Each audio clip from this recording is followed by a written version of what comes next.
Hello, Conduit Gaming here with a review of Abermore.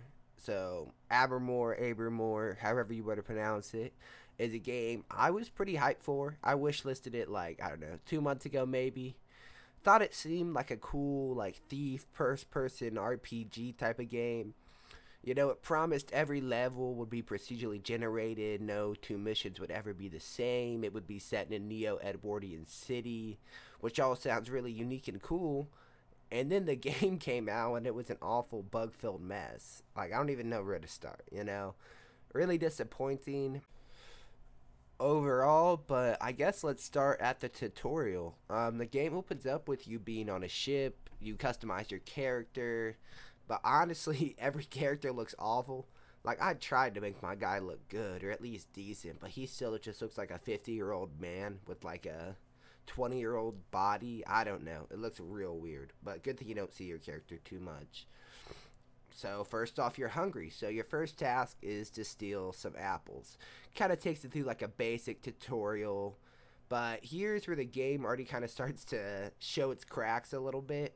So you steal the apples, then your character goes back to sleep, completing the first mission. After that, I got the achievement Pro Ghosting, where you complete a mission without causing any disturbances.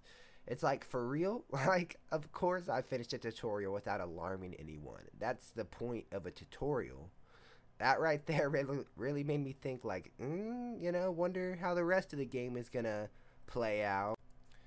Then a strange woman wakes you up, and she's actually the lady that you were supposed to deliver a letter to on the mainland. That's the reason you were on the boat, but she found you already, and she has another mission for you: steal from the safe on the boat.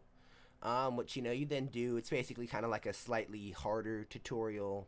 They show you how to like avoid enemies. There's actually some people moving, but still pretty easy. But then once you steal the paper from inside the safe and show it to her, she starts to freak out a little bit because it says the Unchanged Man is on the passenger manifest. And the Unchanged Man in lore is like a legendary Robin Hood figure, a master thief. And the lady you're talking to is the Unchanged Man. So the Unchanged Man is kind of like the Gray Fox from Oblivion, where, it's a title, not a person. There's been a lot of Unchanged Men through history. And right at that moment, the king and his men bust into the ship and kill everyone and start looking for the Unchanged Man. The king starts like yelling and everything, like, just come out, I don't have to kill nobody. But then, he just starts killing everyone. And the lady you just met just tells you to get out and meet with her husband. She's planning a heist and needs some help. So, the game, it doesn't really start out great. It's a decent start, but a few questions. Like, why would the king come with the troops raiding the ship? Why does he kill every sailor? Because the fact that, like, I guess it says Unchanged Man on the manifest kind of made it seem like they were, like, ratting her out almost. Like, they knew about it and, like, they were declaring it. I guess that's what I thought they were going for, but not really, because the king kills everybody on the ship. So then, your character escapes the ship and you run to the gutter where all the thieves and lowlifes meet up. And that's where the Unchanged Man's husband is. And you tell him what happened, and then he recruits you for the heist that the Unchanged Man was planning. But this is also the start of there being, like, a bunch of dialogue, like, way too much. Like, maybe if the story was more important, but this is like a kind of bad looking Unity game with a real emphasis on the gameplay. Like, I don't care about the story, and I don't think really anybody else does either.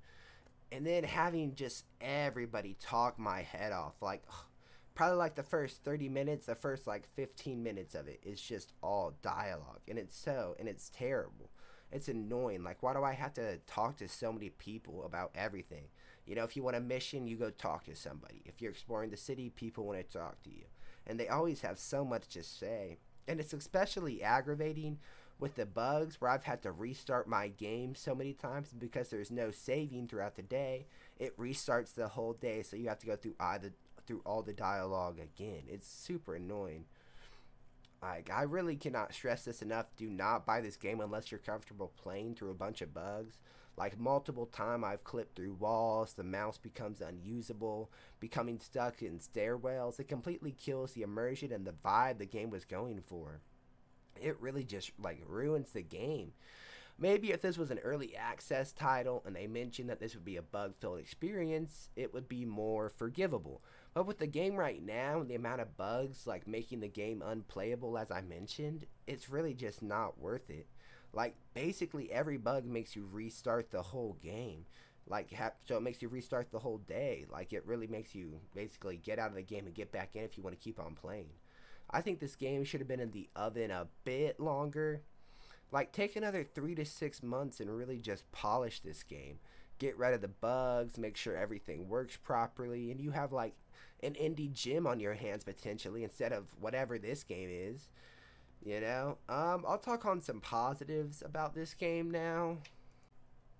The setting, super cool and unique, is set in a neo-Edwardian city, as I mentioned, which I actually have to look up. So the Edwardian period is from 1901 to 1919. So like basically the start of the 20th century. And this game is kind of accurate to that look, you know. It looks real unique. People use swords, but guns exist. Like there's electricity and tech, but it's like built not on top of a modern city, but on top of like an older looking city. So like the mansions look real big and oldish, but like they have like some technology, some types built on top. I've never seen like an Edwardian style city, or I guess maybe had it explicitly mentioned, so I think that's pretty cool. I also thought the premise was really cool, like an 18-day all-you-can heist-a-thon basically to get the equipment and allies for the final heist, which is going to be really hard. It sounded really cool, and it's one of the reasons I like wishlisted the game when I first saw it. And then also with the fact that there's tarot cards. So Lady Luck is kind of like the patron saint of this city. Everybody like talks about her and prays to her and everything. And you get some tarot cards from her, which, maybe lets you turn invisible, or it lets you like glide for a little bit. It definitely adds a lot of versatility. So that makes it more than just like, a thief game. And I thought that was a really cool idea. It would have been cool to maybe be able to heist a bit more without all the bugs. But, as I mentioned, we're focusing on the positives now.